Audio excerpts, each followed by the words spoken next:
All right, so welcome again, guys, to Cairo Bootcamp 3.0. I'm really excited to welcome you all, right? It's really amazing to see a lot of people, um, developers. We had registrations from developers to UI UX designers and some like community people. You're in the right place, guys. And it's really excited to see that you're all ready to like dive into the Starknet ecosystem. And this bootcamp is all about like empowering you with the skills and the knowledge that you need, right, to become a part of this growing ecosystem. Right. Okay. So I have with me Paul Emmanuel is the community manager and community lead for Starknet Africa. Hi, Paul. Are you doing? Can you say hi before like we? Hi. Yeah, hi, hi, good evening, guys. And Good. it's a pleasure to be here to have our third Cairo Bootcamp. So we had the first one in 2022, we had the second one last year. So this is the third one. And I mean, I'm very amazed like how the community has grown so far. So for this Cairo Bootcamp 3, we are going to have 7 week course, which will be taught by 7 tutors as well. It will be for 2 hours each week, every Thursday by 5:30 p.m. UTC. So, but if you're in Nigeria, it's 6:30. If you are in Kenya, it should be 7:30. The same for Congo. No, I think 8:30 or so. But yeah, just use the UTC time. Then we would have homeworks. We'll have like um um, quiz like during the boot camp. So each tutor would make it like very easy for everyone to learn about Cairo and also about Starknet. So this first class would give you insight, even if you're not a developer, to give you insight of how Starknet works and also like how Cairo works. So I'm very excited for this Cairo Bootcamp, and I hope that everyone stays to the end. So we have like different plans for it. We have like we also have plans for meetup, which Sarah would highlight at the end of today's mic talk, right? Then yeah, so today we'll have Vickish talk about introduction of Starknet and also everything you need to know about the architecture, and she also like show you how you can set up your dev environment. So really amazing to be here and looking forward to enjoying this section with you all. Thank you. Yeah, thank you, Paul. Thank you. So, guys, we have said most of it, right? There will be assignments, right, for every class. Every class will be on Thursdays, right? 2 hours on Thursdays, and there will be assignments which you are meant to do, right? And also, we have something like special coming up after the boot camp, which is a meetup, and the meetup is like an event where we get to connect, like you get to connect with people in the ecosystem. Your tutors will be there, right? And it's going to be happening in Lagos and Nairobi, Kenya, and that's because we have like a large number of people register from these two locations. So if you're in Lagos, if you're in Nairobi, so it's something that you shouldn't miss. So you should try as much as possible. I know the first class is more like the basic class. It just like introduce you to the Starknet ecosystem, while the subsequent classes will be like the core stuff, coding and all of that. But I will urge you to try as much as possible to push yourself to the end, and then so we get to like see in real life. Yes, I would love to see like a lot of people here. And a few things to also keep in mind throughout the boot camp, assignments, apart from the assignments, make sure you follow up with the classes. And if you miss any, we are going to be uploading all sessions on the Starknet Africa YouTube channel, right? So you can revisit those sessions. And if something is not clear, please ask your questions. Ask, your tutors are here to clarify. And make sure you're in the Starknet Africa Telegram channel. You can ask your questions. If your tutors are not even like online, there are a lot of people that are there to support you, to help you. So make sure you ask your questions, right? And also contribute as much as you can if you have any good contribution, right? And I think that's all. Not to take much of our time. I will now have things over to our tutor. She's Vickish, Victoria Dedayo. Hi, Vickish. So she'll be leading us through today's session. So thanks once again, guys, for being here. And I look forward to seeing you all grow throughout this bootcamp. Vickish, you can take over, please. Thank you. All right. Thank you so much for that, Sarah. Hi, everyone. Hello. I hope you're excited for today's class.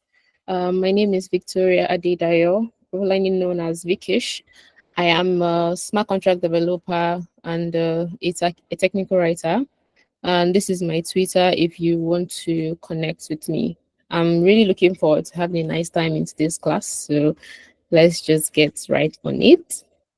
So for today's agenda, we're going to be looking at the overview of Starknet and the differences between Stark and the Starknet architecture, Cairo overview, just to give you an idea of the syntax of Cairo and how it works under the hood, and also validity rollups and smart wallets, and a little bit on account abstraction.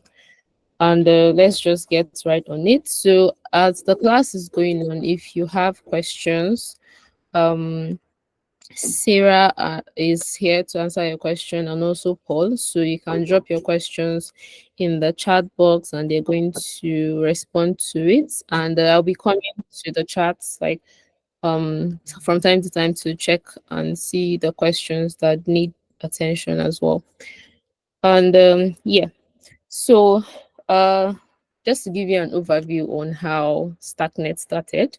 So all this, some people mistake it Starknet, what is Starknet, what is StarkX, and all the others. And Starknet Foundation, where do this fall in? Because when I first get into the Starknet ecosystem, I was seeing Starkware, I was seeing Starknet, I was seeing StarkX. Where do these fall? Right. So it was kind of like a trouble understanding it. So to make it simpler for you to understand, yeah. So Starkware is like the parent company. So Starkware developed all these technologies that powered Starknet. They also developed Starknet as well.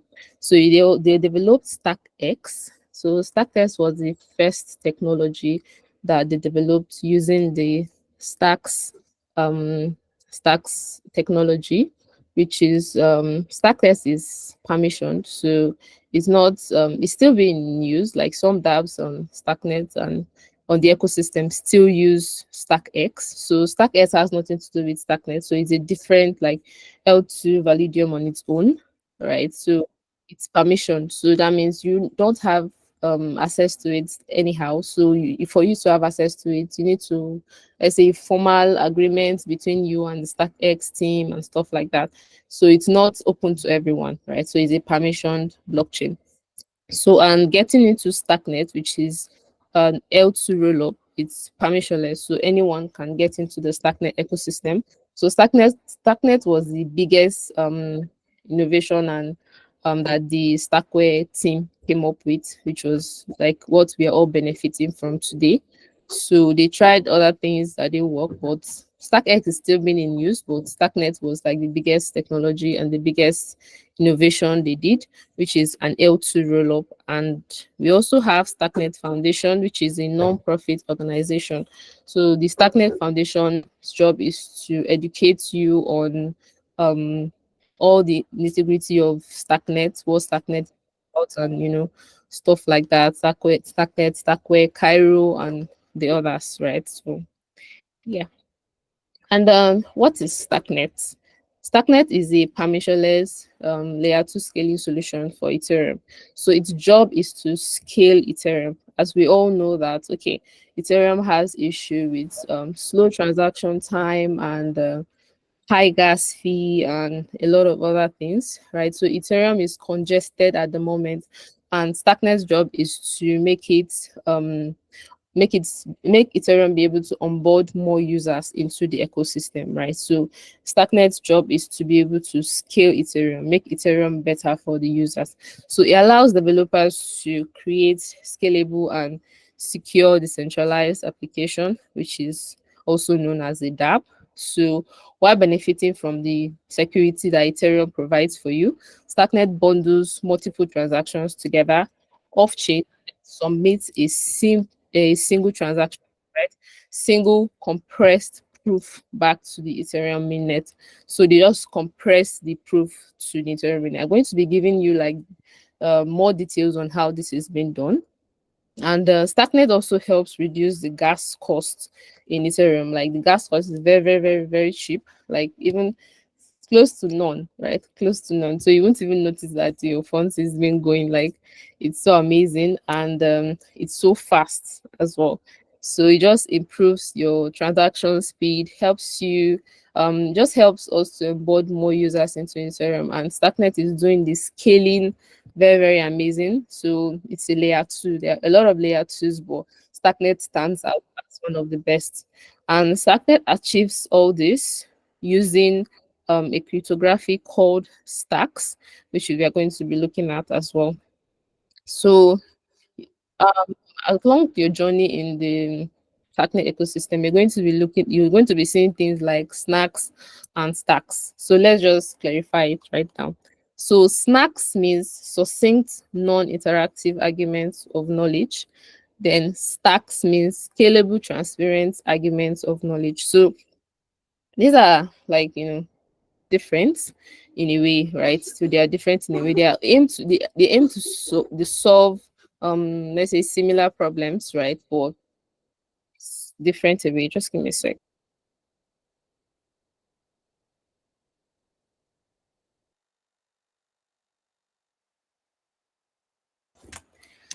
All right. So they aim to solve this issue in a way. Just give me a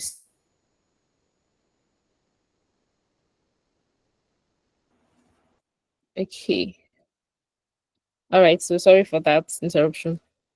Yeah, so these are the difference between like snacks and stacks. So snacks is sustained interactive argument of knowledge, and stacks is scalable, non-transparent argument of knowledge. So they're all essence is just to provide zero knowledge proofs on an L2, for example, Starknet, right?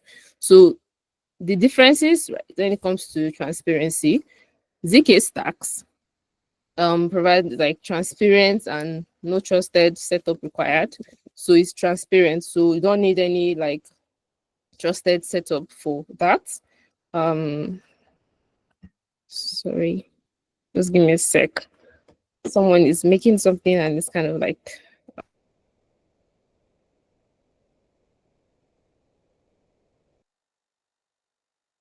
okay, all right, sorry, back. Okay, so and snacks requires a trusted setup, which means there's a lot of things involved in setting up the technology, right? So and proof size, stacks has like large proof size, so it's large, and for snacks is very, very small, like the proof size are small. But one of the differences, right? Let me just say this now. Starknet uses stacks, and you're going to see the reason why Starknet team chose stacks for it. So for proof generation efficiency, stacks is efficient for large computations, right? If you have very large computations, and it's also highly scalable. And one of the reason why they chose this is because we are looking to scale like Ethereum. So we need a way to be able to accommodate large computations. You get a way to be able to accommodate large computation and also like scale Ethereum. So it's highly scalable for what we want to do on um scaling Ethereum. So another point for snacks is that it's efficient but less scalable, right? So and you have like very, very fast computation, like large, when you have large computations, snacks is kind of not good in that, is not good for that, yeah. So and for scalability, stacks is highly scalable. I think I mentioned that in the other slide. Stacks is highly scalable, right? It's suitable for large data sets and complex computations. And that is what Starknet is majorly about, right? So we're using zero knowledge proofs, and it involves a lot of mathematical computations for you to be able to get that sorted. And the kind of applications that can be built on Starknet requires a lot of computations, right? Which is the whole reason why we use zero knowledge proofs and the others.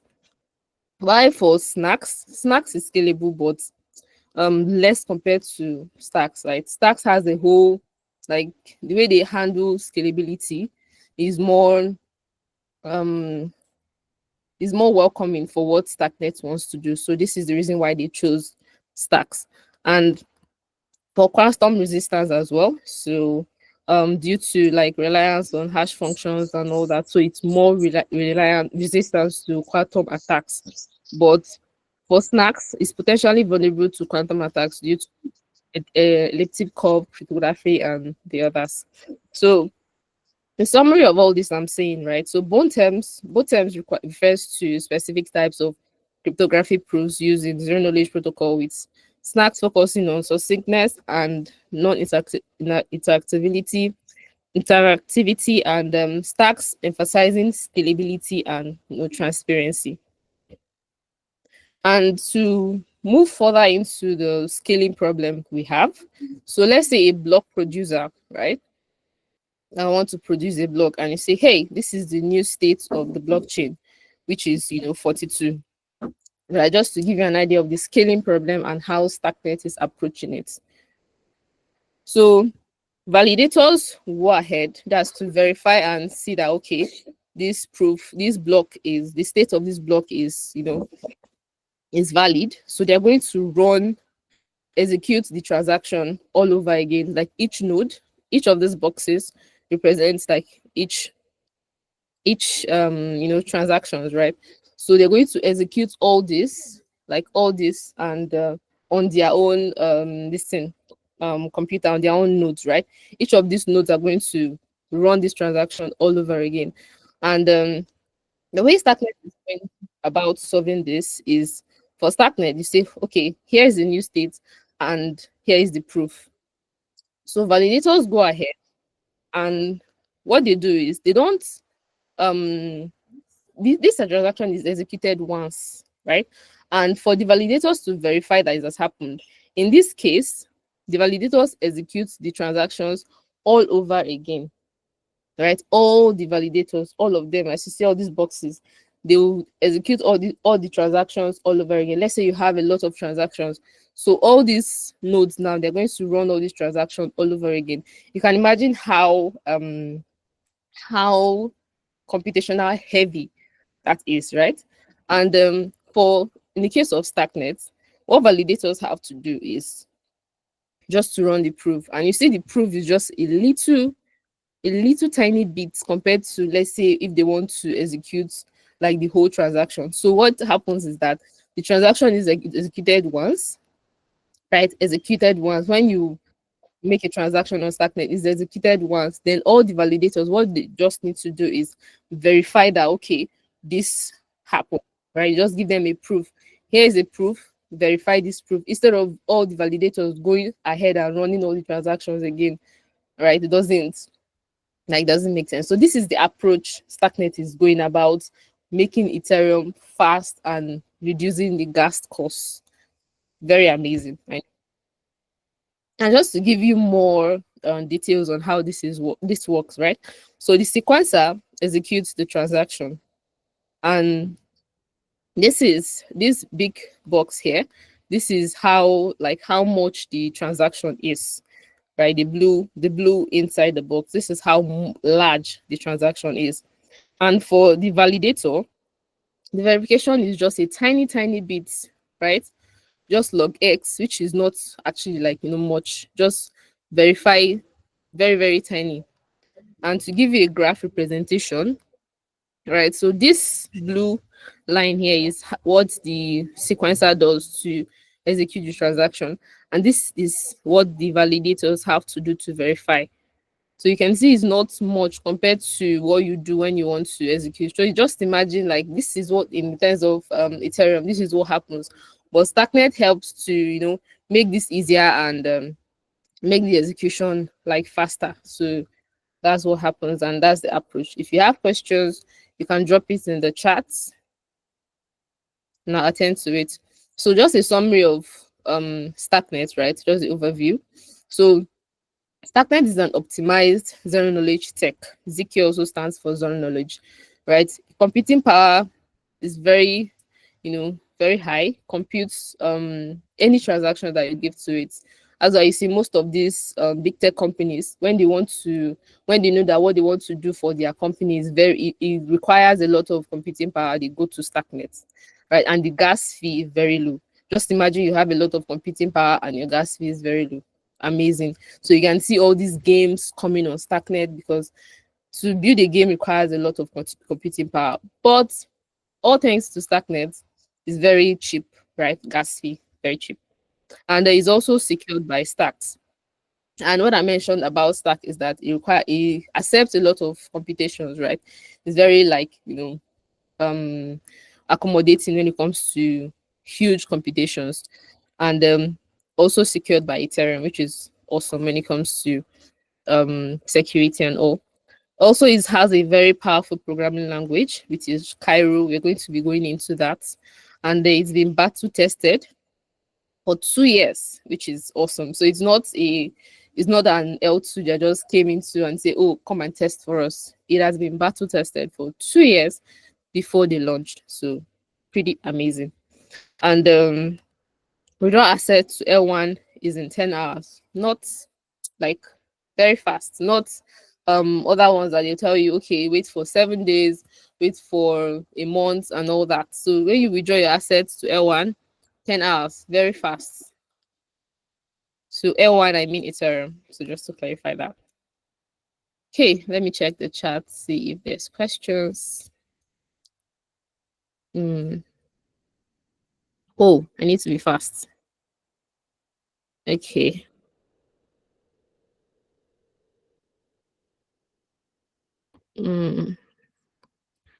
Okay. All right. So let's just do it this way. So I'll just finish and attend to questions as I move on, so we don't spend a lot of time because 1 hour gone already. All right. So Cairo overview. And so let's say you have a boss, right? And he has an engineer and he wants to train his machine. So this is machine learning, right? And the engineer is like thinking of a way to make that possible, and that is the problem. So what they do is delegate.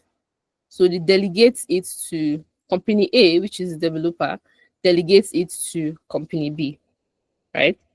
And all the transactions and everything happening, right? So let's say company B use something like Python, right? So that's what company B is using, and they give it back to company A. And another thing is that, okay, how will company A verify that company B is using the data that he gives them, right? Because he's giving data to them. So how will company A verifies that, okay, the data that I'm giving to you is the one that you're using to train the machine, right?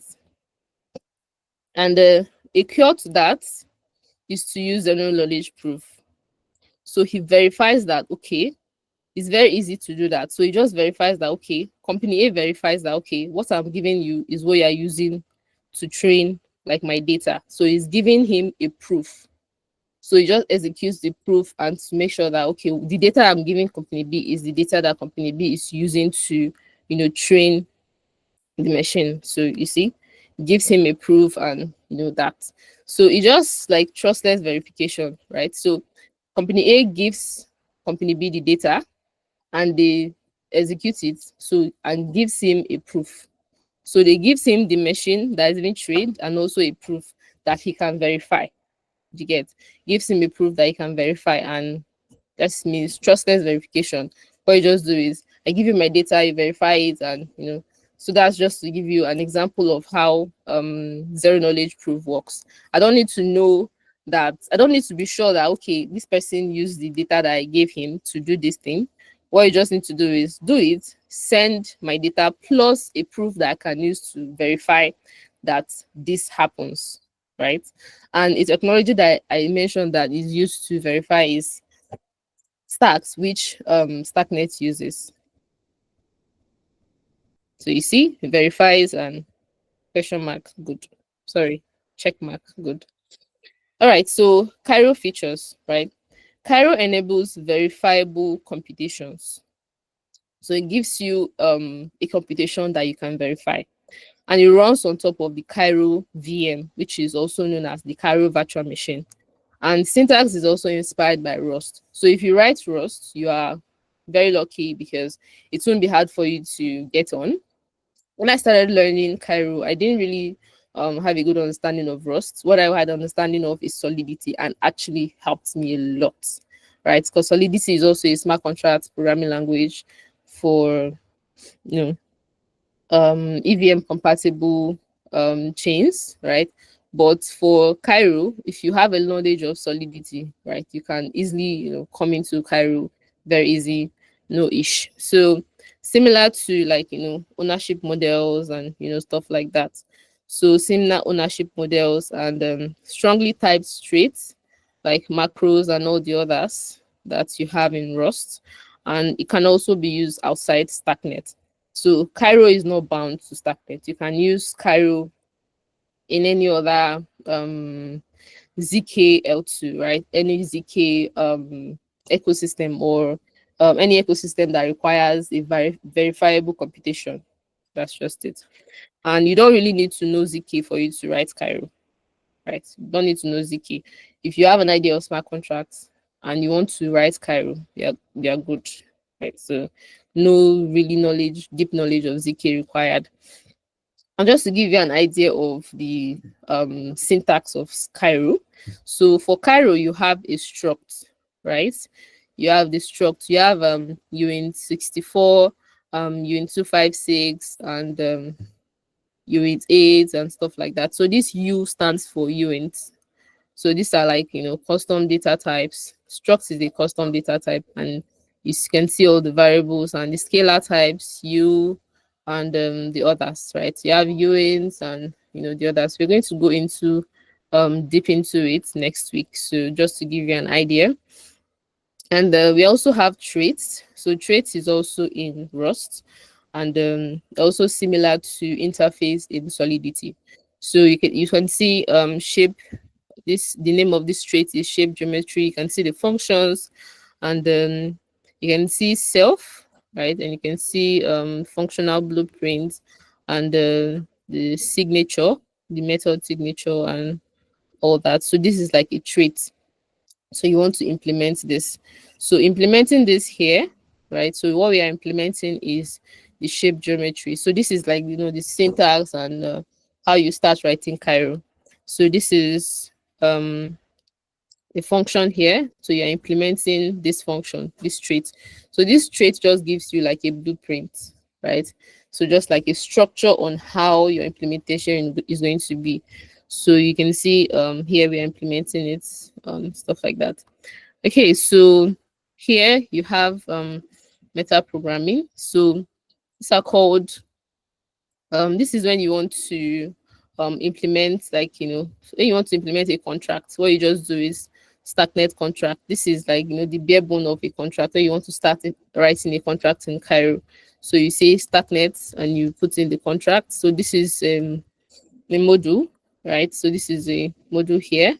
So simple storage, and you can see storage here, and structs and all that. So I think I've gone too far. Okay, yeah. So you can see traits I here. So we're implementing it here, and the contract interface which modifies the state, and this is a snapshot for read only. So this self just means that okay, it's read only. Then when you want to modify the state, you use ref self. So you can see here, this is the smart contract state. So you are defining the smart contract state here.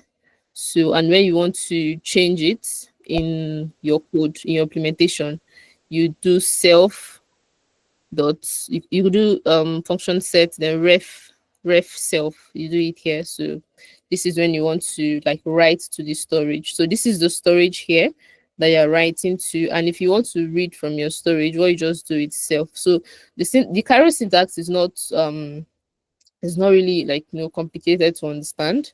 So you can see, to start from the starting, you can see here the module, you struct your states, then you want to write your traits that you're going to be implementing. So your implementation, you're implementing this trait.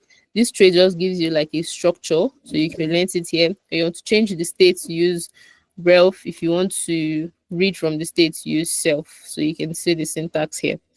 And just to give you an overview, right? So Cairo enables verifiable computation and proof for computation like integrity. So you prove that, okay, the integrity of a computation, and verification without re-execution. So you don't need to re-execute it before you verify that, okay, this is what it is, right? So you're being given a proof to verify. And very powerful, flexible language, and prevents cheating and malfunction. So moving into validity rollup. So I think I have a few minutes to take questions. Let me see. Okay.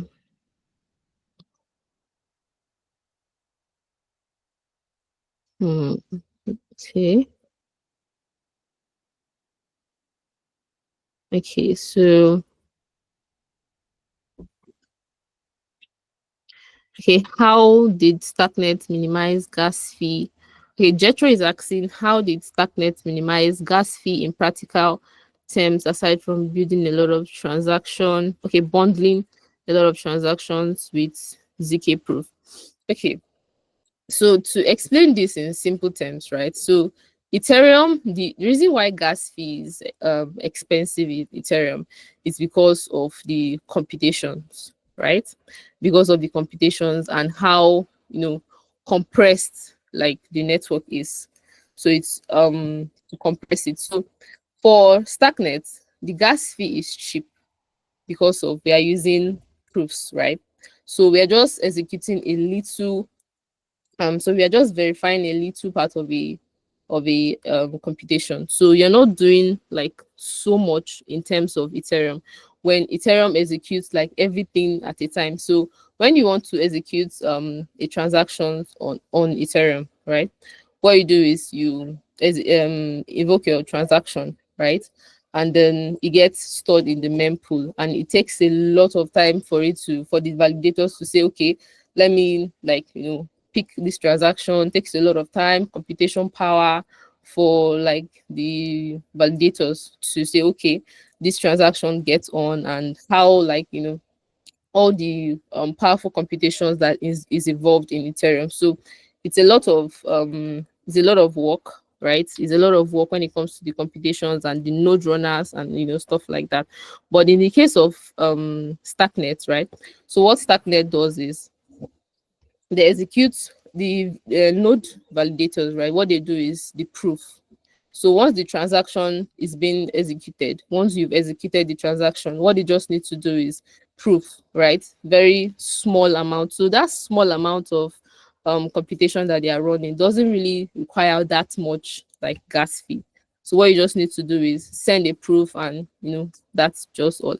I don't know if I'm doing justice to this explanation, but this is how they are minimizing the gas fee, and they are bundling it and sending it to Ethereum, which doesn't instead of sending all those transactions one after the other, sending it to Ethereum, it's going to be a lot of expense. And as I explained earlier, when you're making a transaction to Ethereum, it's very slow because all the node validators, all the nodes, right? All the validators, they have to, like, they are getting a lot of transactions at the time, and Ethereum at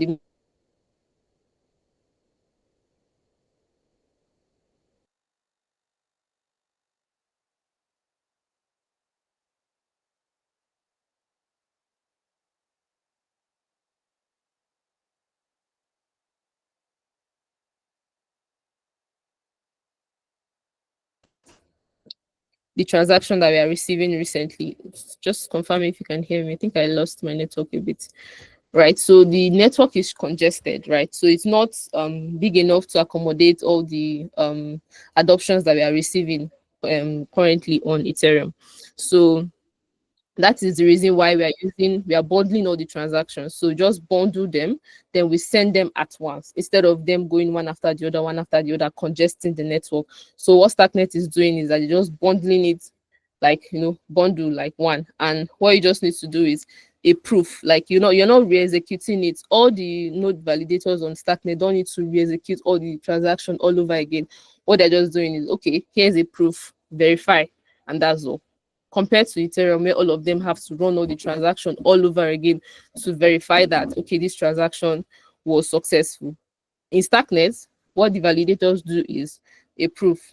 Hey, here's a proof, verify, which is a very, very tiny bit, like I explained earlier, very, very, very tiny bit of the computation power required, right, for validators on Starknet. So I hope that clarifies it. Okay. Can we have, we have current enterprise organization that's using Starknet. Yes, I think, I don't know this question, but yeah, we have a lot of dApps on Starknet, if that's what you're asking. JN, since L1 in Ethereum, since L1 is Ethereum, does L2 means other blockchain ecosystems such as Starknet or Celo? So L1 is Ethereum, and L2 means that, okay, this is a layer 2 that is trying to scale Ethereum, which is making Ethereum cheaper, right? So Starknet, Celo, those are layer 2s, those are L2 blockchains. So they are blockchains on their own, but just that they are to scale Ethereum, make Ethereum accommodate more users, right? Make Ethereum accommodate more users, cheaper gas fee, and faster transaction on Ethereum. How does Cairo differ from Solidity in terms of programming smart contracts? Solidity uses Starknet uses verifiable computations, right? So we use ZK proof to verify computations on Cairo. The ground layer of Cairo is zero knowledge, right? So that's what Cairo is being built on. But for Solidity doesn't require zero knowledge proof. So it's optimistic, I think, right? So optimistic. So it doesn't really require zero knowledge proof like Cairo. Okay, so I'll come back to the questions. So validity rollup, because you definitely hear this as you go on, right? So in your journey as a Starknet developer and as a Cairo developer. So validity rollup works by executing transactions off chain. So this is just to explain the technology that Starknet and Cairo uses, right? This is just to explain it to you. And they use validity rollup. So validity rollup works by executing transactions off chain, bundling them into a single proof, and then submitting that proof to Ethereum mainnet for verification and settlement. This process reduces the amount of data that needs to be processed on chain, making transactions faster and and more cost effective while still benefiting from Ethereum's security. So this is what I said earlier, right? So validity rollup works by executing transactions off chain. So they execute these transactions off chain. bundling them into a single proof, and then submitting that proof to the Ethereum mainnet for verification and settlement. So this reduces the amount of data that you need to be like processing information all chain, making the transaction faster and more cost effective. So what Ethereum just needs to do is, okay, we verify that this transaction happens, and that's it. So instead of them executing the transactions all over again, so what they just need to do is Starknet submit a validity proof to them. So you submit a verification, okay, see, verify that this is the transaction, and that's it. So we are benefiting from the security that Ethereum gives us. So we just verify. So validity proofs, a use case for zero knowledge proof, right? So you may have heard of zero knowledge proof, validity proof and zero knowledge proofs and stuff like that. So for validity proof, it convinces verifier on L1 of new L2 states without sharing transaction details, right? So you just say, okay, L1, which is Ethereum, hey, this is the new states of the L2, this is the new state, and this is the new state of Starknet. So here is the proof. You don't need to share the whole transaction details on how it went and stuff like that. What you just do is, hey, this is a proof, So it doesn't make L2 transactions private. No, it doesn't. You still see all the metadata that you need on the Explorer. You still see all you need to see. So it makes the verification efficient, which is succinct, and then validity proof is like the validity rollup. So equals validity rollup. So based on stacks, not snacks, right? So that's what validity proof is based on. It's based on stacks and not snacks, and it's efficient for proving and verification. So validity proof is to computation, right? What zip is to file size, right? So validity proof computation, what zip is to file size. I don't know. Is this ringing in your head? Validity proof is computation. What zip is to file size. When your file size is too large, what do? You zip it, compress it, and that's what validity does. Validity proof does to computation. You have a very big computation. Validity proof compresses it, sends a proof to L1. Hey, this is the proof, and it verifies it. No need sending the whole large file size to the L1. So how it works, right? Collection. Transactions are collected off chain.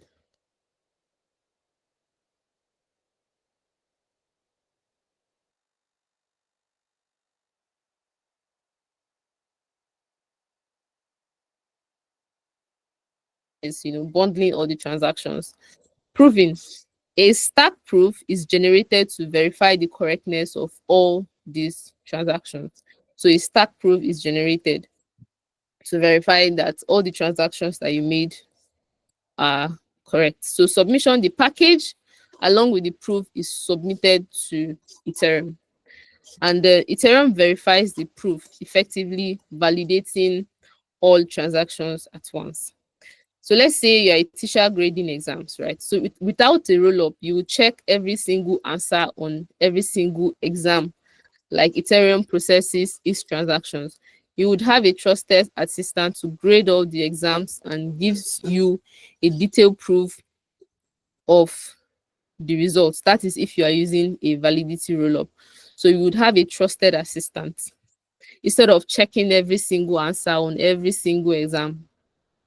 What you just do is you have a validity roll-up, which is the same thing as having a trusted assistant who grades all the exams and gives you a detailed report of the results, along with a mathematical proof that their grading is correct. You only need to verify this proof to be sure all exams are graded correctly. This approach allows Starknet to process thousands of transactions while only requiring a Ethereum to do a single verification, dramatically reducing the load of the main chain. So while preparing for this class, I had a funny instance in my head, and hear me. So let's say your mom gives you and your siblings a tax, right? They give you and your siblings a tax to clean all the 12 rooms you have in your house. and all of you successfully like done that, how will your mom prove that all of you have done the tax? In the case of Ethereum, she's going to go into every room, and you can imagine how stressful that is going to be for your mom, and draining is going to be. But she finishes like walking over the 12 rooms to verify. Instead of that, you guys just take a proof, which can be something like a picture, right? Take a proof and say, hey, mom, this is done. You show her the picture, and that's kind of like how a validity roll-up works. So it just verifies that the tax has been done, and that's it. And for finality, for L1 finality, right? So you do optimistic roll-up, takes like a week, right? A week to verify that okay, the transaction has reached finality, which means that okay, this transaction has been checked over many blocks, and this is the finality. Many nodes and verifiers have validators have confirmed that okay, this is it, and all that. So it's so slowest for optimistic roll-up. And for Starknet, it takes 10 hours, right? It takes 10 hours for you to achieve L1 finality. That's what it takes. And then for us on like Starknet, it takes 2 seconds to achieve finality on Starknet.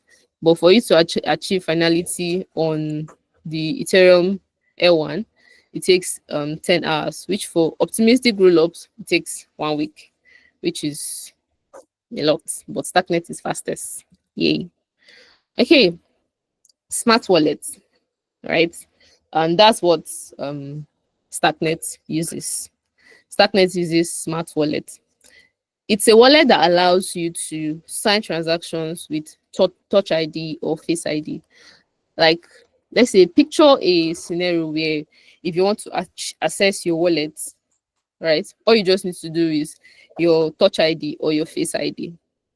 Argent is a browser on Starknet. It's also a smart wallet browser. I went on Argent like few days back, and I just saw it. They say two-step verification, and I clicked on it, and they say put in your touch ID, and I did it, and voila! I'm like, whoa, that's nice.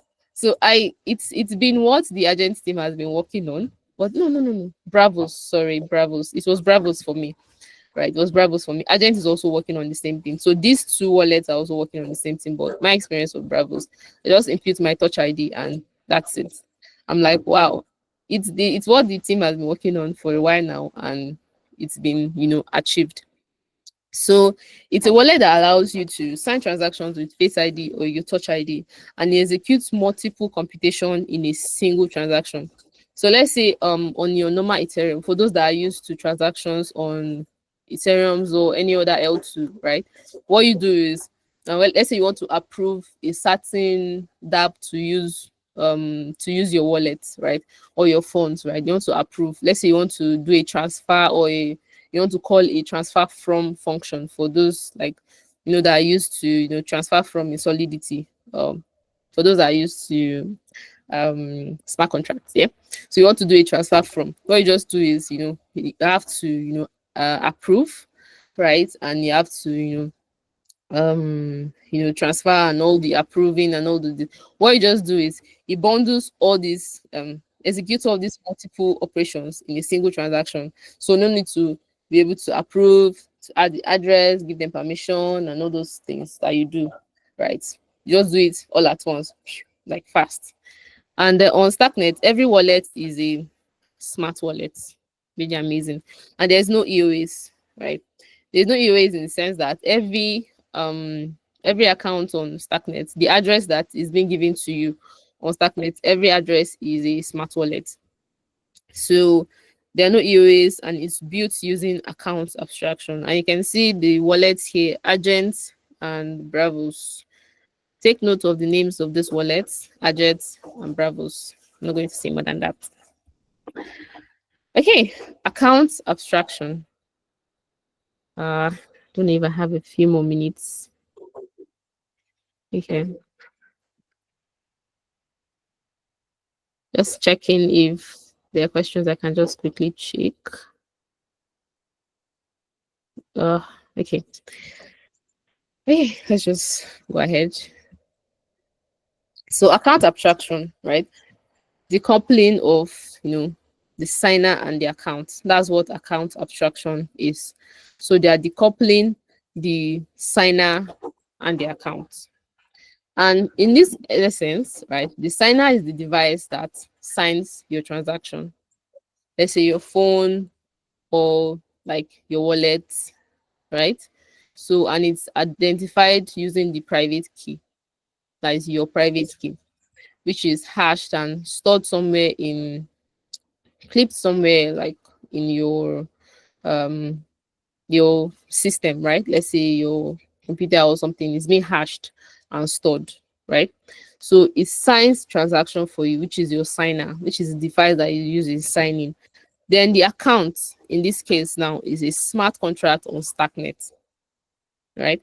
It holds all the assets and then verifies your signature, which is the signature that comes from the signer. So it holds the asset and verifies the signature.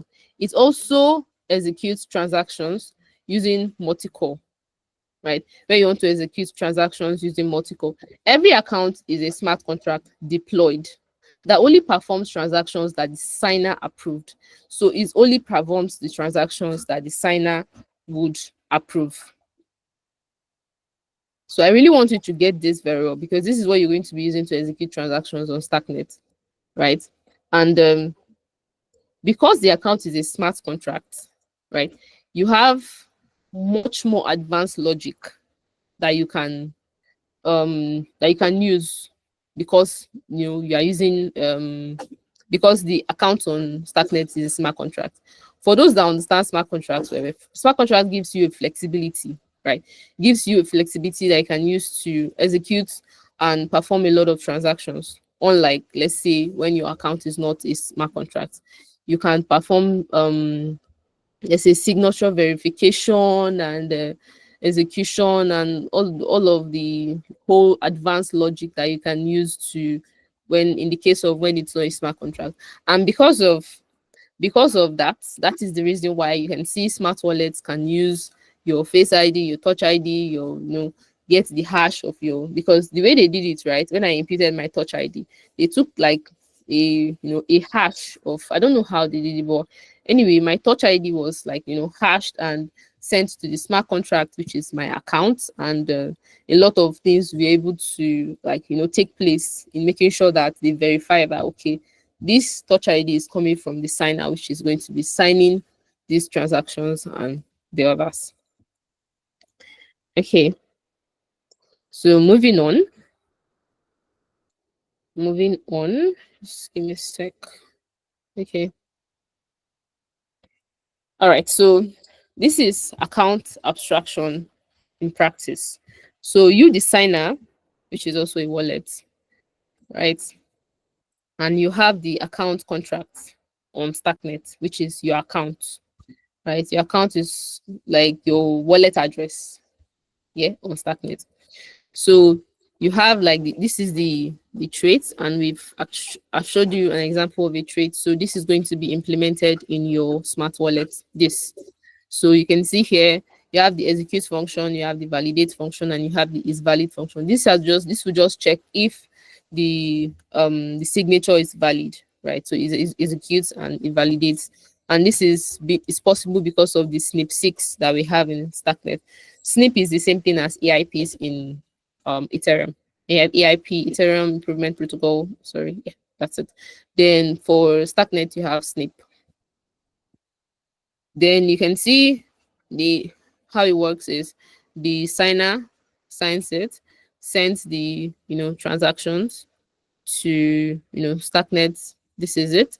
Then the target contract gets it. So the signer invokes the transaction, the account, Starknet, then the target contract. Let's say the contract that you're trying to, let's say the DApp that you're trying to interact with. So a smart contract is being like deployed on Starknet. So you're trying to maybe say interact with a DApp, let's say send the transaction or something. So use your wallet to sign the transaction. Then your account contract executes the transaction on the target contract. Right. So it's just like a contract calling another contract. And this is possible because of the universal deployer on Starknet. You can read more on that. That is a little bit advanced, but yeah, so it's possible because of the universal deployer.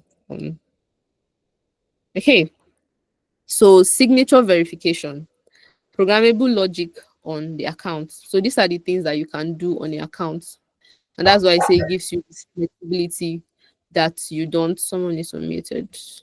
Okay, it gives you the flexibility that you don't get when we don't have accounts that are smart contracts. So this enables you to have a single signer. You can also have multiple signers, excuse me, like multi-sig and hardware signer, just like the one I told you I had with Bravos, where I was able to use my print to execute transactions and the others. So you also have social recovery. So I've had a lot of people worry about this, right?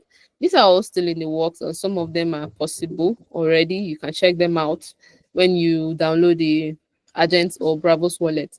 So let's say you have all this money on chain, and something happens to you. There's no way for you to transfer it to your family, right?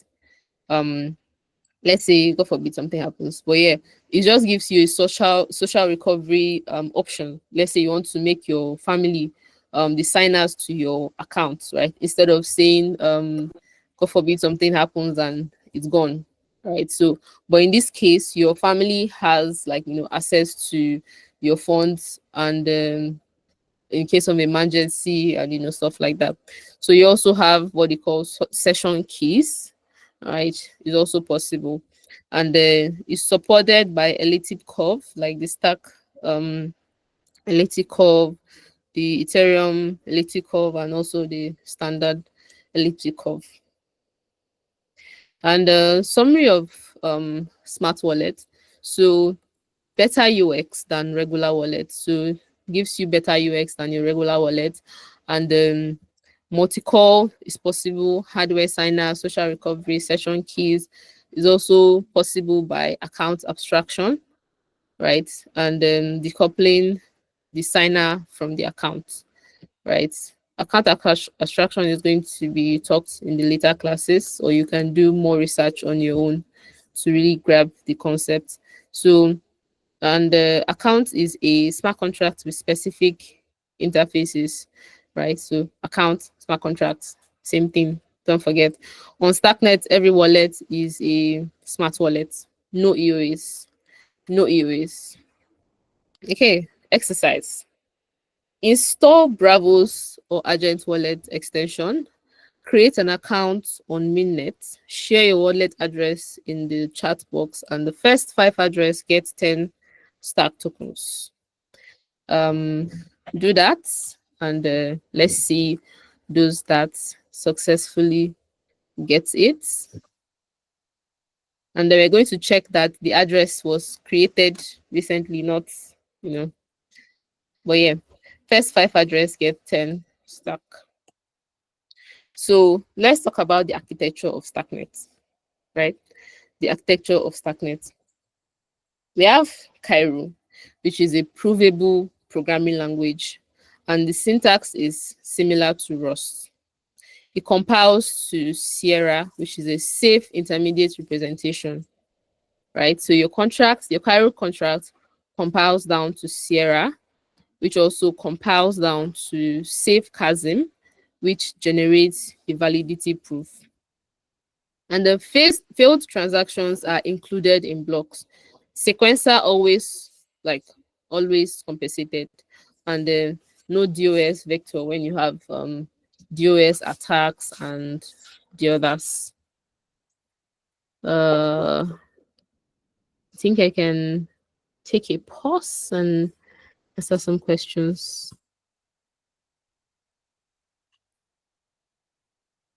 Since L1 is a term, okay. Oh, I've answered this. How does Cairo differ from Solidity in terms of programming smart contracts? I mean, answered this as well.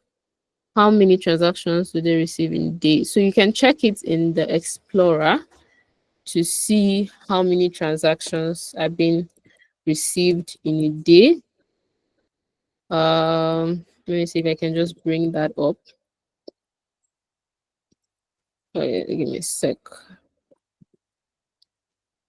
Okay. All right. Let's check.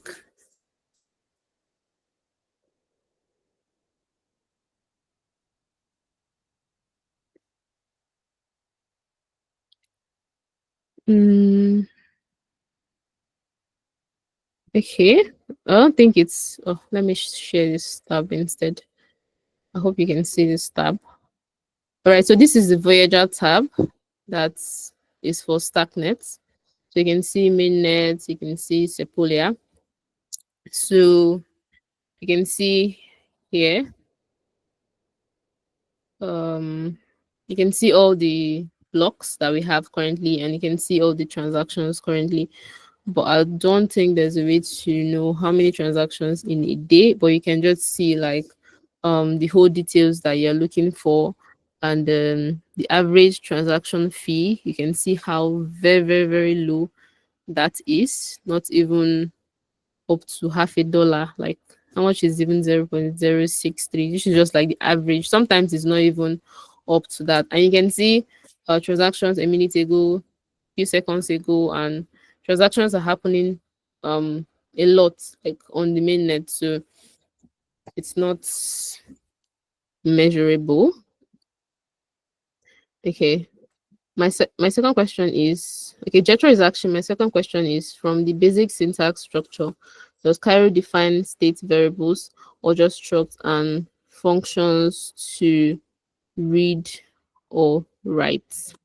So the way it works here, I'm going to go deep into it um in this part that I'm coming to. So I'm going to answer that. What's the time frame for validating? Since it's compass, okay, I think I've answered this question in the other slide. So for L1 is 10 hours, then for L2, which is Starknet, 2 seconds. Okay. It's unable to answer some questions. Okay. All right, yeah, true. Wow. How many addresses? So you guys are listening. Awesome. Okay, so let's focus on this, guys. Have a few more minutes left. So it compiles down to Cairo, smart contract, Sierra, Safe Kazim, and the others. And don't know if we should go into that. Okay, so you can see the Cairo program compiles down to Sierra. Then you send the transaction to the supercomputer. Okay. You're not sharing Hi. it, friend. Oh shit. Sorry. Yes. Let me go back. Thank you for that. Okay, I hope you can see now. Yes. See. Okay, so the Cairo program compile that to Sierra. Then you send the transaction to the supercomputer in Sierra. Then compile to Kazim, which is the safe let me just check. Yeah. So safe Kazim, which is the Cairo assembly. Then you run it in the Cairo VM. Then it generates a trace, right? It traces it and generates a proof, right? So the validity proof is sent back. So you verify, and this is like the result. So this is just explaining like interaction between let's say you're sending a transaction to someone, let's say your country and a rival country. So this is how the process works. Compiles down, then sends Sierra, then they compile it down to safe Kazim, then run the Cairo VM, then generates a proof, then the validity proof is sent, then the result. So this is the Starknet module, right? This is how it works in Starknet. So you can see the Cairo program compiles down to Sierra, then you send it to the sequencer, right? You send the Sierra to the sequencer, and then compiles it down to Kazim, right? So the Kazim is like a bytecode for the bytecode for the Cairo virtual machine. So it runs it in the Cairo virtual machine, and then trace, which is a prover.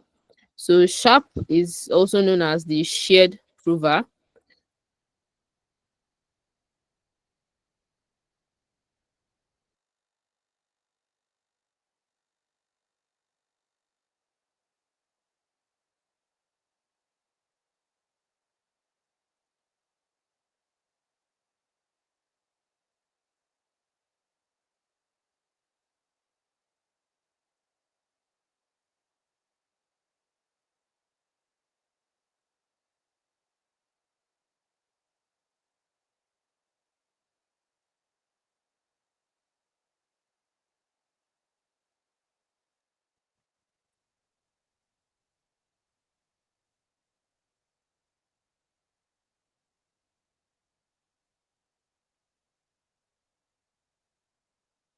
I think Victoria is having little network issues, so let's wait for like a few moments before she join back.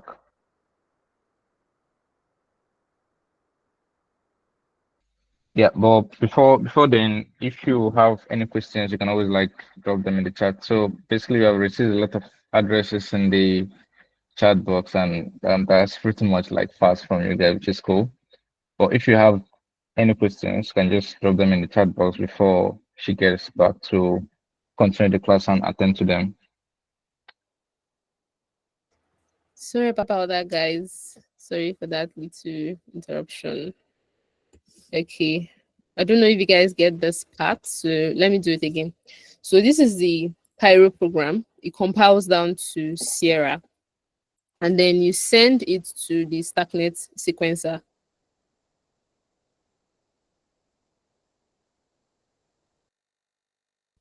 Then it's run in the Cairo virtual machine. Then trace, which is the prover, is being sent to the Ethereum L1 to verify the transaction. So the validity proof, like I explained earlier, is being sent to Ethereum to verify the transaction, and this is the result. But this is oversimplified, right? This is not quarter to what is even happening, right? There's a lot happening under the hood. So why do I say it's oversimplified? Cairo uses smart contract. Sorry, Starknet uses smart contract. So before executing a smart contract, it must be declared. Then after it's declared, it's now deployed. So user interacts with Starknet via transactions, and transactions must be signed. So it's not as simple as the other interaction from Kazim to, it's not as simple as that. So sending the Kazim hash, so it's the same as before, but a broader explanation on how it happens. So this is the Cairo smart contract, right? You compile it. This is your own computer. You're compiling it to Sierra. Then you compile it down to Kazim. This is because we need to be sure that okay, it's safe, right? We need to be sure that it's safe. Then you create a transaction from your wallet. So let's say you are interacting with a DAB. So this is what happens under the hood.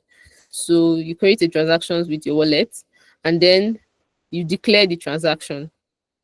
So what happens is that to be sure that okay, it is secured, right? To be secure that the Kazim that is being generated is secured. So you get a Kazim hash, unlike before. Because the one we had before, we just send it like that. But here now we are sending the Kazim hash, which makes sure that okay, the Sierra code that is being compiled into, we get the hash from it. like as it's coming from your computer, as the wallet is doing that. So all these are being done by the wallet, by the way, just for you to have an idea. But I just want to have an idea of how it goes on with the wallet as well.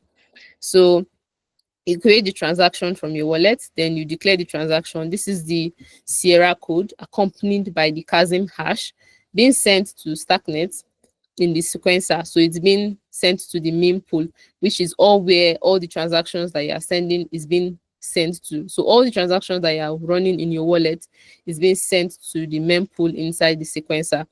Then when that is done, you send it, you compile it down to Kazim. So what they do is they compare hashes. So you're going to compare the hash that was sent from the wallet before it went to the sequencer. So this is just to be sure that, okay, as it's coming from the wallet, nothing is happening, nothing fishy is happening. Then send to the Starknet, the sequencer, then the mempool, before it compiles it down to Kazim, just to be sure that the Kazim hash matches, right? Just to be sure that it matches. So this is just to be sure that, okay, the transactions that are being signed by your wallet is being is the safe representation of what it ought to be. So when I said you have to declare,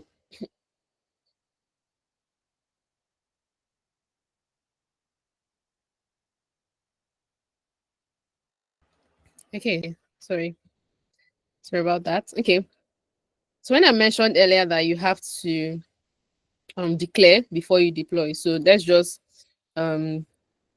gives you an example, right? Declaration versus deploying. So declaring a smart contract registers its code on Starknet. That is declaring. And declaring is done only once for new code. So when you're running a code on your computer that is already declared, you don't need to declare it again, right? So you just registered its code on Starknet. So you just register that, okay, this contract has been declared and is ready for deployment.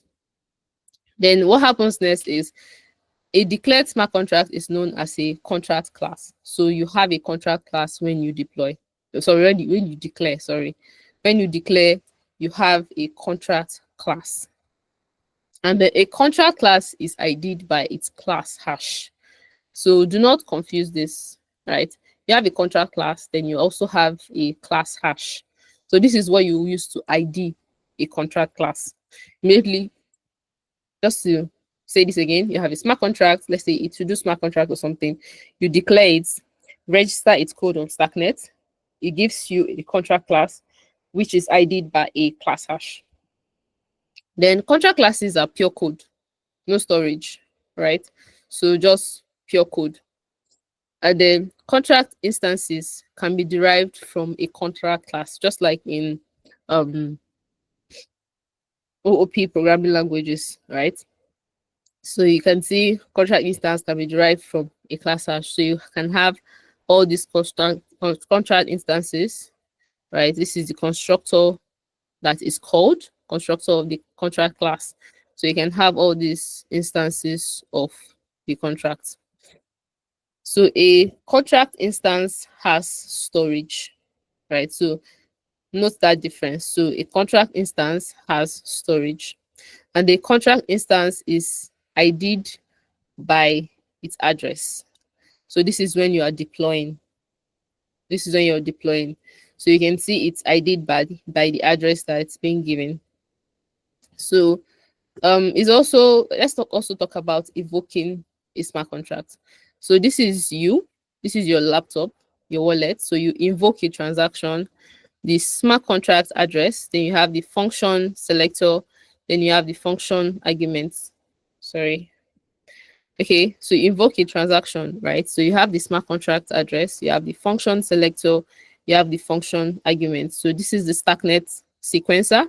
So the transaction is being sent to the mempool, executed using the Cairo virtual machine, which is the function that is being executed. So the trace is being sent to the prover, and the validity proof, the result, then the validity proof is being sent to Ethereum to verify, right? So this is why it takes a little time for your transactions to reach finality on the L1, because they need time to be able to verify the transaction. And the reason why it takes that much time on L1 is because, as I've said before, Ethereum is very, very slow. And what we are doing is we are bundling the the transactions. So they need some time to be able to say, okay, we are verifying it and comparing the proofs and the hashes and all that. So what we are just sending is the validity proof that this transaction take place, right? So this is it. And yeah, Cairo compiles to Sierra, and then Sierra compiles to Safe Kazim, and declaring creates a contract class. Contract instance are derived from the contract class. A contract class can be used as a library. Let's say you have some logic that you want to reuse in your smart contract. So a contract class can also be used as a library. So we have a few libraries on Starknet. So when you say library, you know that okay, this is a contract class. So I know that this is a lot of theory, right? So this theory is just to prepare you for what is coming next week and what you're going to be seeing when you doing all the assignments that you're going to be given and preparation for next week. So all the things you're going to be hearing next week from the mentor is not going to sound foreign to you. And then yeah. And for those that want the slides is going to be sent to you. So don't worry, you can do your own reading on your own. So you can see the transactions type that we have is you have the declare and you have the invoke. So declare is going to declare the smart contracts on Starknet, and the invoke is invoking particular transactions that you have. So yeah. All right, so I think that's it. Questions? Okay.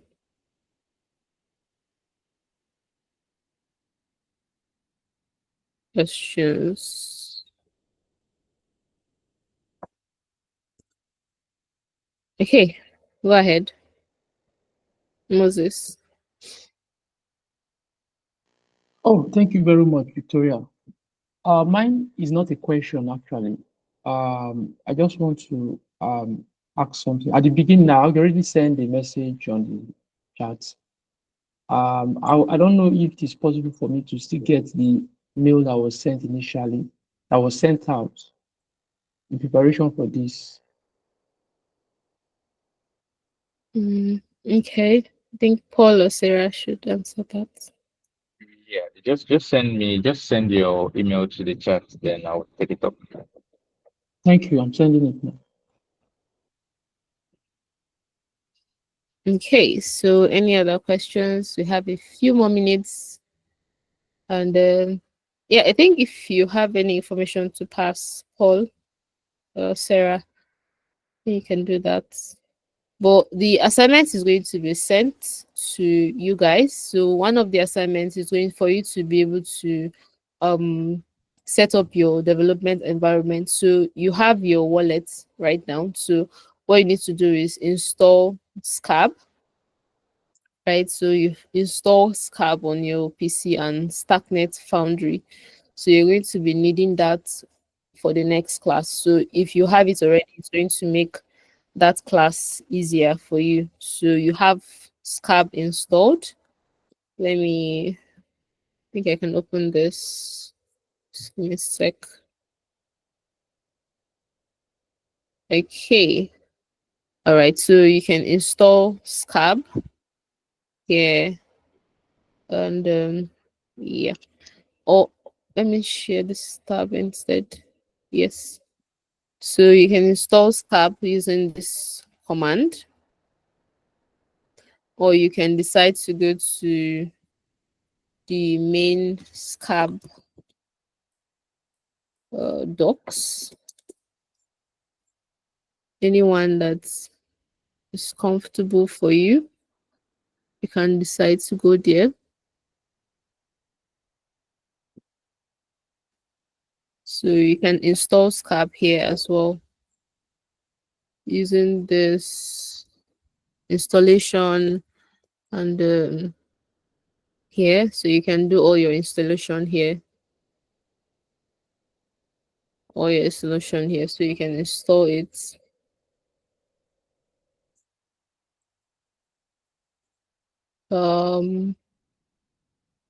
Okay.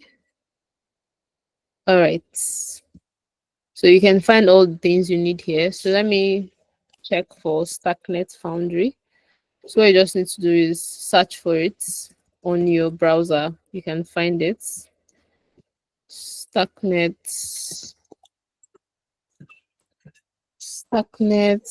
Foundry. Just give me a sec. All right, so you can see here.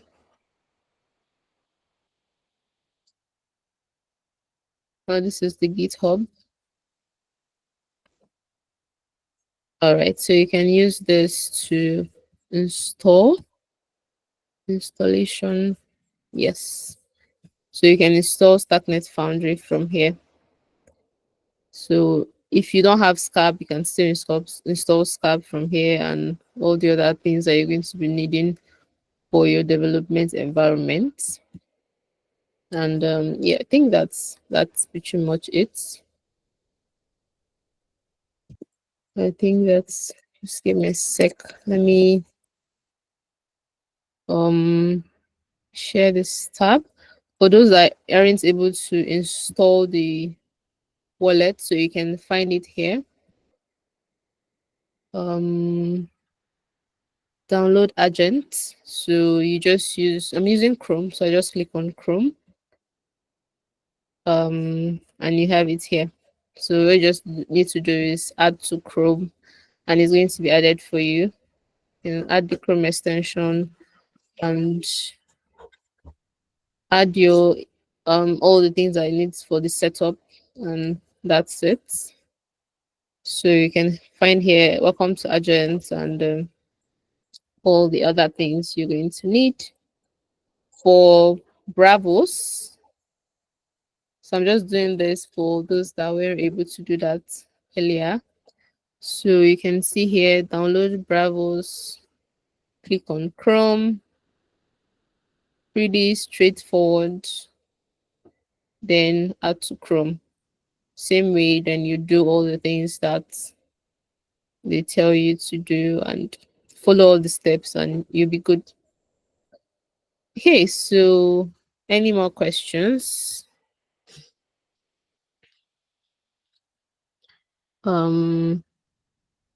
Okay, so Jennifer Ngini is asking, she's a web developer and not a dApp developer, so she's quite lost. So this bootcamp is going to encompass everything you're going to need.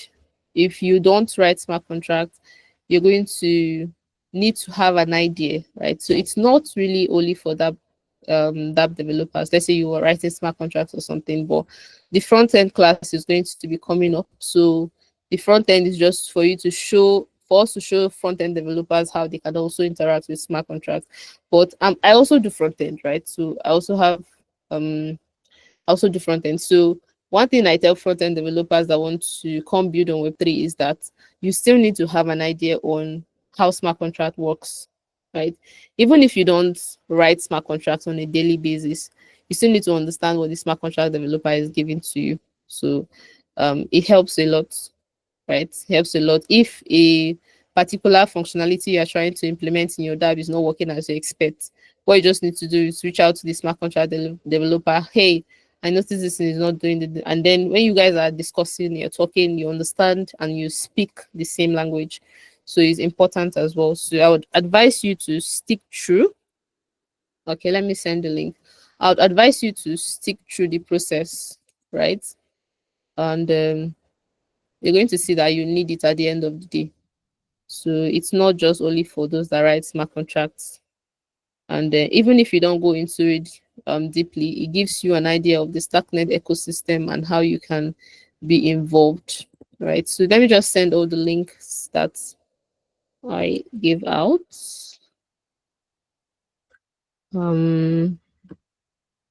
Smart contract auditors. Would there be classes on security? Let me confirm that.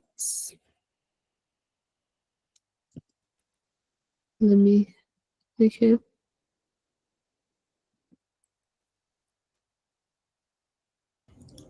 Hi, Vickish. So, no, there won't be classes on security. Oh, okay.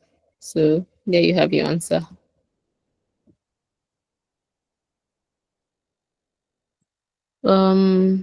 Okay. Let me send the other links. Just give me a bit. So this is for Scarb. So the other one I sent was for Starknet Foundry. So you can just save all these links so you use it. So the one I'm sending now is for Scarb. And let me send one for Bravos. Yes, this is it. So I just sent the one for Bravos. So you can see the one for Argent, for Bravos, that's a smart wallet. And yeah, I think that's all the links I shared. Okay, so let me stop sharing. So Sarah, over to you. Thank you, Vickish. Though we still have like a lot more time. We still have like 29 minutes. I think you probably was calculating the wrong time or something. The class was supposed to end by 8:30 Nigerian time. Oh, yeah. Okay, so thank you so much, Vickish, for that amazing session. So guys, if you have questions, now is the time to ask. And also make sure you ask all your questions on Telegram. You will always have people to respond to you, trust me. Even if you get stuck up with your installation at some point, ask any questions that you have on Telegram. After the class, we're going to be sharing the assignment with you. Okay, I think Vickish, you can also tell them the assignment, the thread they are going to be writing. Then we're going to be sending over the form for you to fill in the assignments and a feedback form also to get feedback from the first class, how it went and how it could be improved, right? Yeah, so I think Vickish, you can just tell them the thread they're going to be writing on now. Okay, so let me just bring that up. Give me a sec. Okay, so what you're going to research, and write a thread on account abstraction and how it's being used in Starknet and smart wallets. So that is what you're going to be researching on. And then in your slide, you can also include, let's say, screenshots on your deployment on like your development environments like Scarb and Starknet Foundry, and how you're able to succeed in doing all that. So you can also include that as well in your thread. So the essence of this is just to, showcase to and also to solidify your knowledge, right? To know that okay, you really understand it. So a thread on account abstraction and how it's been used in smart wallets, its connection and all that. So in your thread also include your installation process and Scarb, the development environment, and how you're able to do that, and also Starknet Foundry. So thank you, Susan. So let me just include that. Install Scarb and Starknet Foundry. Yes. Okay. So yes, the tags. Sarah, please, the Yes. Starknet Africa, So yeah. the tags, you're going to get it in the Google form to submit your assignment. Everything is going to be there.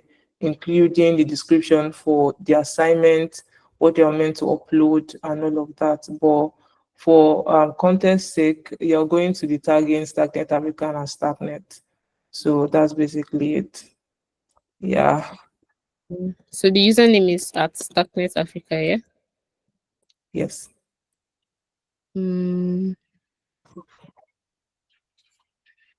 Okay, so I just sent it to the chat. I hope that's the correct one. Yeah. Okay. All right. So if there is no any more questions, I think we are done. Yeah. Okay, yes. So the links are going to be dropped on Telegram as well. Okay. Okay, so guys, Mary, do you like you have a question or something? This is the time to ask your questions. We still have Mary, please, check everything. Okay, yes. So guys, if you have your question, any question at all, what part of the session don't you understand? Now is the time to ask your question. Now is the time. Or should we ask questions from you guys so we can be sure you actually got most of the session? Okay, Moses, please, you can go ahead and ask your question. All right. Yeah, my question is a very simple one. So before this, I was in the opinion of learning, going for Solana, right? Not even Ethereum.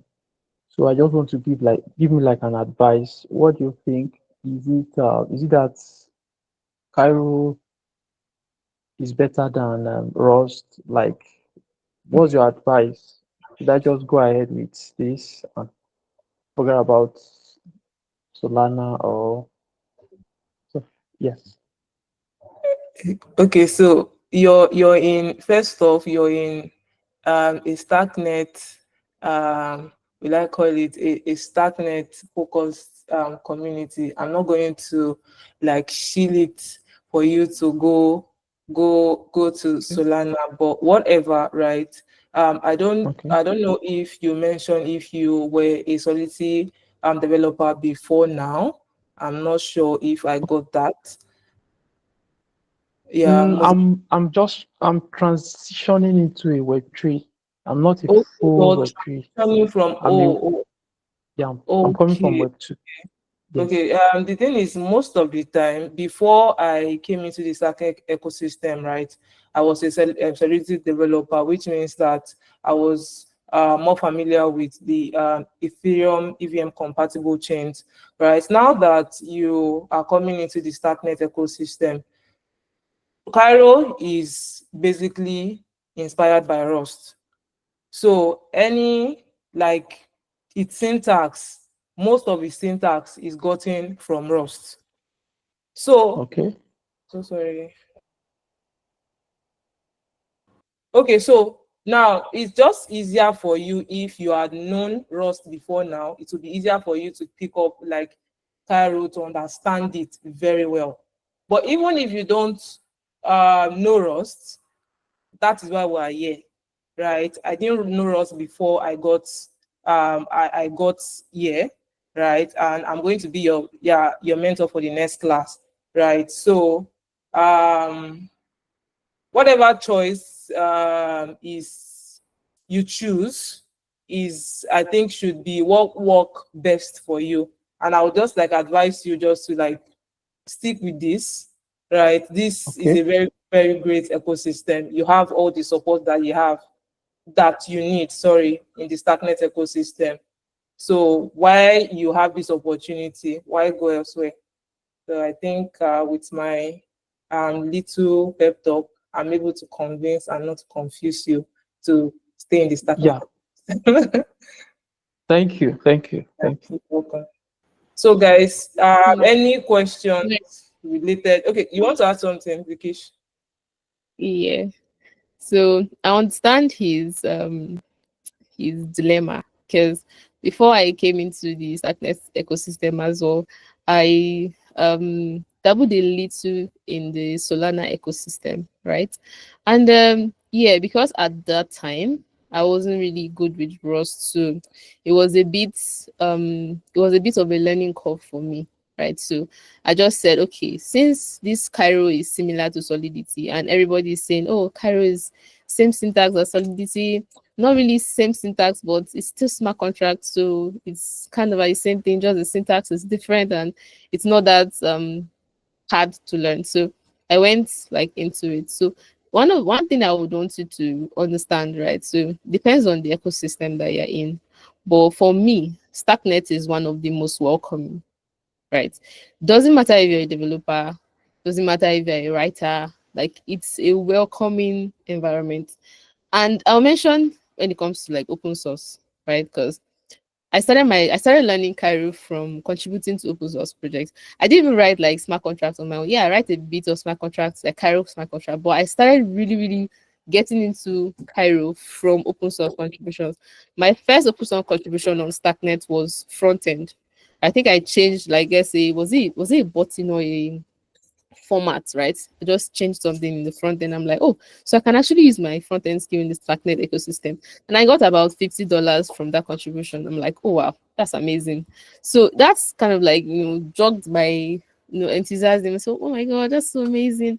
And stuff like that. And also did let's say, was it the Starknet conference that happened in Lagos, and I also got involved in it, and there was a trade competition, also a design competition, but I did the trade competition, and from that I got about $200 from it. I'm like, oh my god, that's amazing. The Starknet, like, it's a welcoming ecosystem. Yeah, there's a bit learning curve, but it's not something that you can't overcome.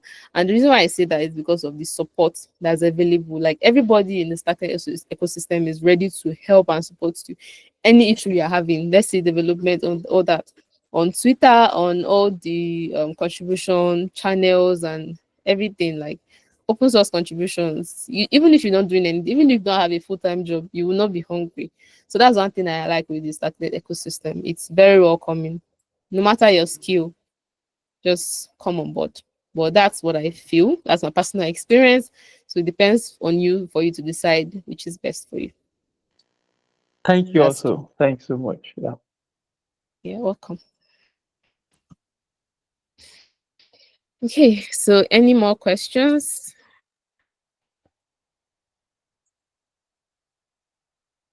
Okay. Ahmad Yahaya is saying if the installation process can be repeated. Which one is that? If you can unmute your mic or say it in the chat.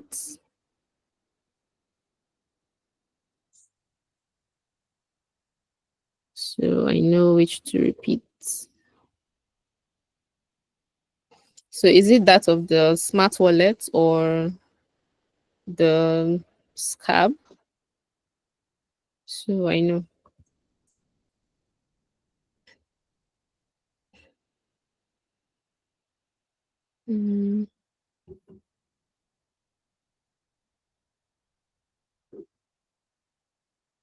Okay.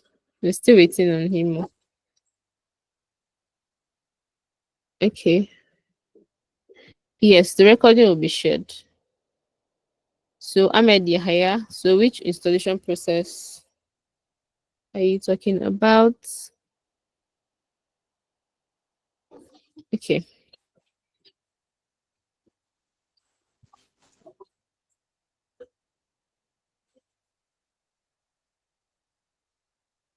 All right. So I think it's still coming on board. But if you have any questions, you can drop your questions and I'll respond to it. But I don't know if I can do, let's say, a demo of like one of the wallets. Let's see how to install one of the wallets. Oh, okay. Oh, okay. For this smart wallets. Don't know if I should do that of Argent or Bravos. Let me see.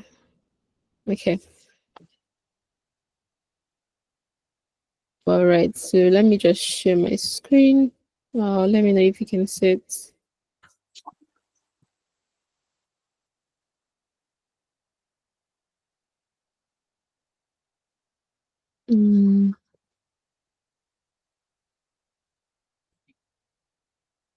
Okay. Please just confirm if you can see my screen. Oh, okay. So this is the download for the Bravos wallet. So let's just do that of the Bravos wallet. So what I just need to do is pin this so I won't have to stress a lot. So you can see create a new wallet. So let's create a new wallet. You put in a password. Let me just put a password that I can remember. Okay. Very strong. Sorry. Just need to be sure.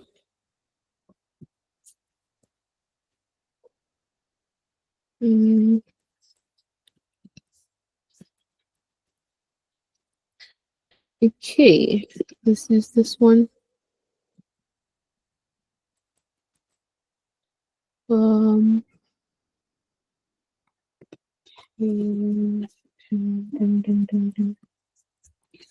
Okay.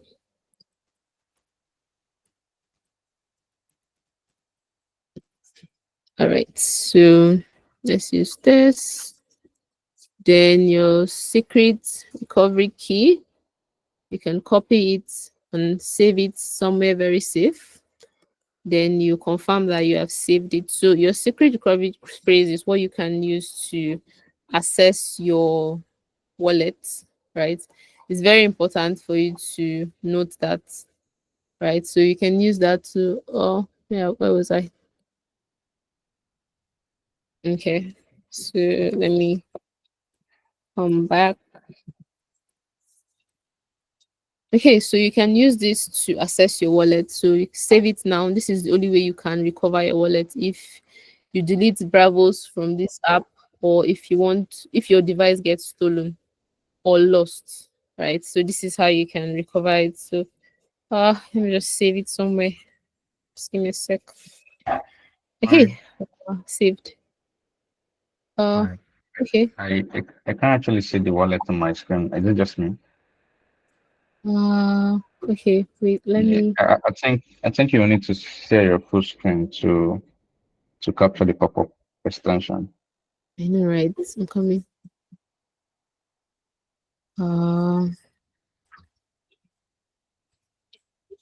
Hide. Okay. All right.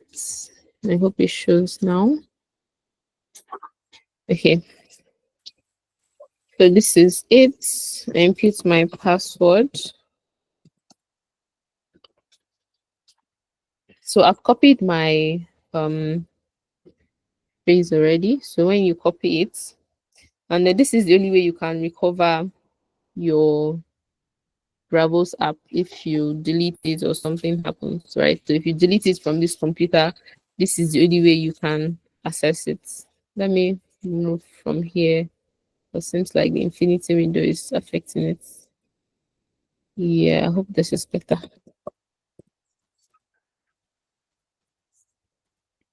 Okay, so you just copy it, then you save. Next. Okay, so you either choose to protect it using two-factor passkey signer. So this was the one I used for, let's say, your fingerprint, face ID, or screen lock. So two-factor pass using let's just do that so I can demo that for you guys.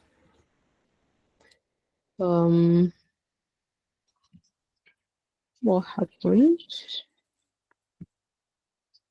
Okay. I don't know because maybe they noticed I'm sharing my screen and I'm not allowed to do that. So copy. So when you're doing yours, you can choose to use the two-factor authentication. So yeah. So that's the reason why they didn't allow me to do that. So I think the wallet noticed that I'm sharing my screen, so I'm not allowed to use two-factor authentication to The 2FA passkey uses your device security chip fingerprint to ensure your funds are safe. So let's skip that. They're all set. So for a Bravos wallet, you have the Starknet mainnet and you also have the Starknet Sepolia. Not sure. You also have the, so adding a Starknet Sepolia account. So you also have this. So if you want to use the Starknet Sepolia, let's say you want to test, so you can use this instead. And let's see, mainnet. So 6. So just want you to notice the address. You can see this ended with B16F. So let's notice the one for Sepolia. Proceed B16F as well. So yeah. So it's the same. So you can let's just copy this. Switch to Starknet Sepolia. Copy this, and you can go to this Faucets. Then I think I still need to share this in the chat. So you can come here. This is the faucet where you can get there is a lot of faucets actually, so not just this one. So you can still use others as well. So let me just copy this and to get ETH. So you can choose to get ETH or stack. Depends. So you use ETH to execute transactions. Crosswalk. I don't like this. Don't like it at all. So stressful. Okay. I don't know if I've selected everything. Oh God. Thank God. Okay, so send requests. Transaction is being verified and processed. Yeah, so let's just wait for it to finish processing. So this is where you can get your faucet when you want to do like testnet transactions, right? So let's say you build a smart contract and you want to test it, not using mainnet funds because it's not advisable to use mainnet funds to test a smart contract that you're just writing. So if you want to quickly test, you can use that. Don't know why it's taking a lot of time. Let's just check if it has reflected. Okay, not yet. Taking a lot of time. So let's use another faucet. So there's a lot of them that you can use. Starknet faucet. All right, so you have this one. This is the one we're using, and you have this one as well. So let's try this. Okay, so just paste in the wallet address, verify, and claim.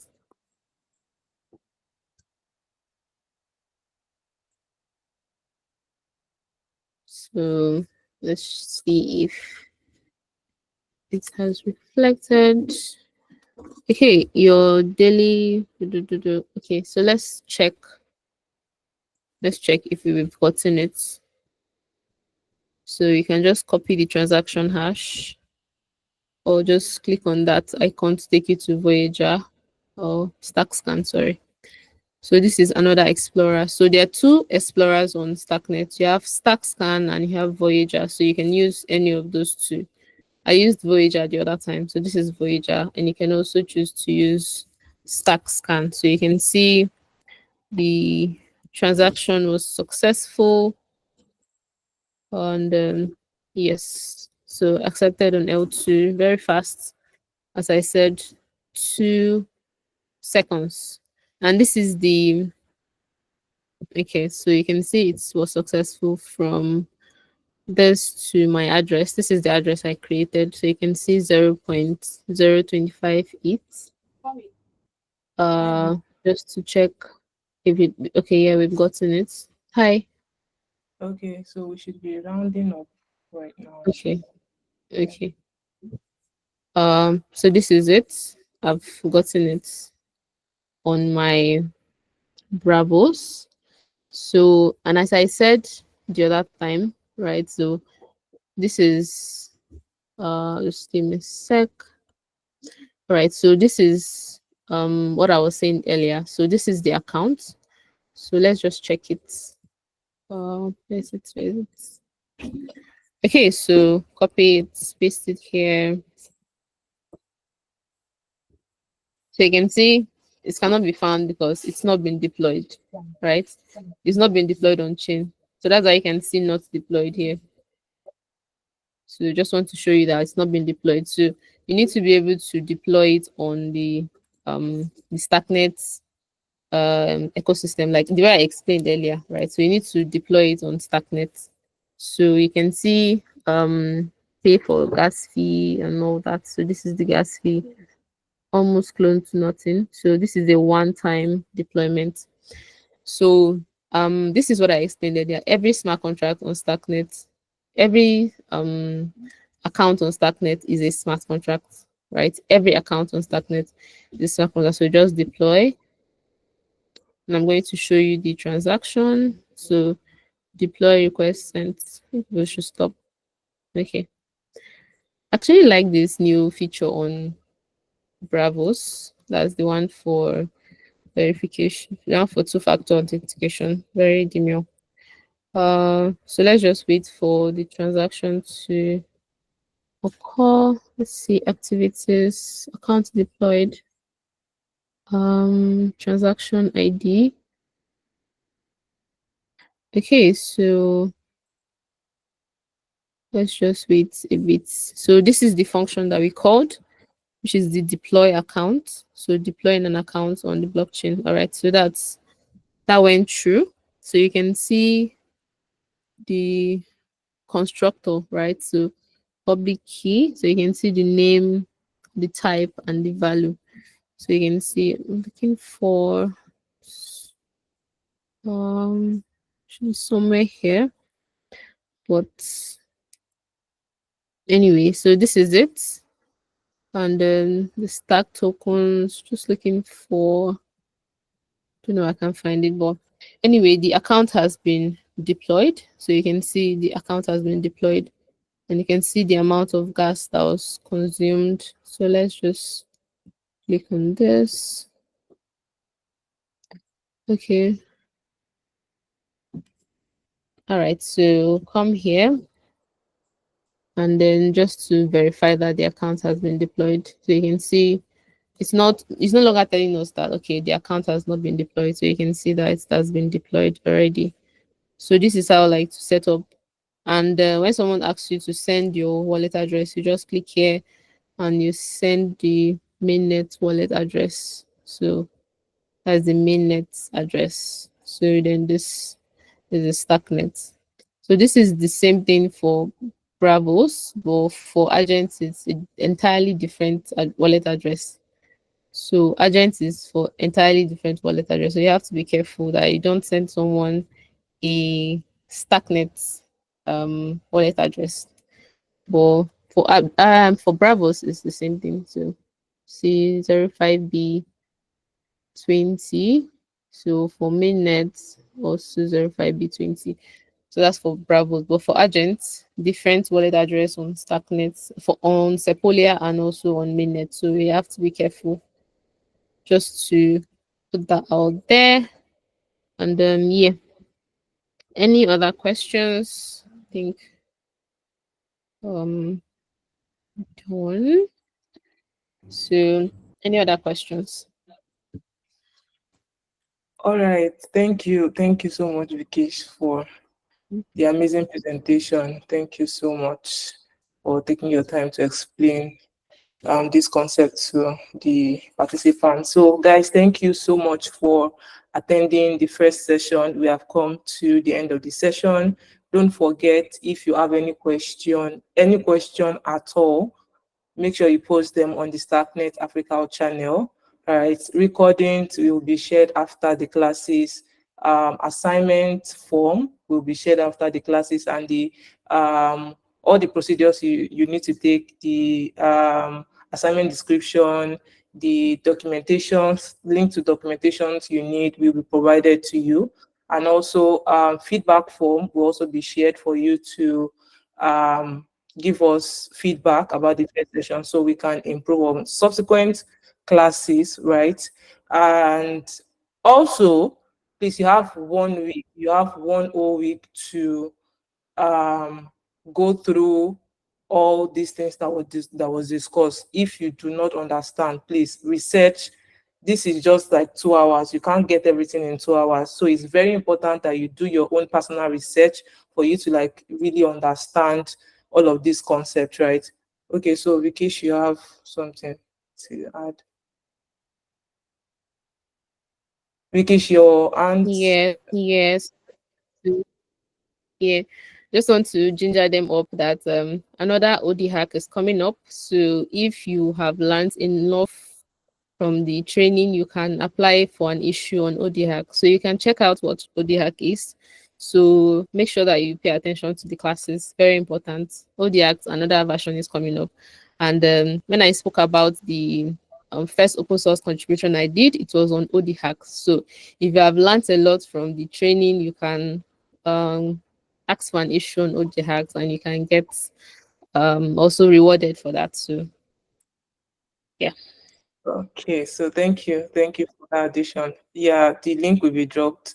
And yeah, I think that's all. Paul, is there anything I'm missing out before we close the call? No, I mean, you said it all. Okay. All right. Thank you, guys. See you all in the next class. Make sure you join the next class. I'll be excited to have you guys. I'll be your tutor for next week, and I'm so excited already. So, guys, have an amazing weekend ahead, and see you in the next class. Bye, guys. Bye, everyone. Bye. Bye, everyone.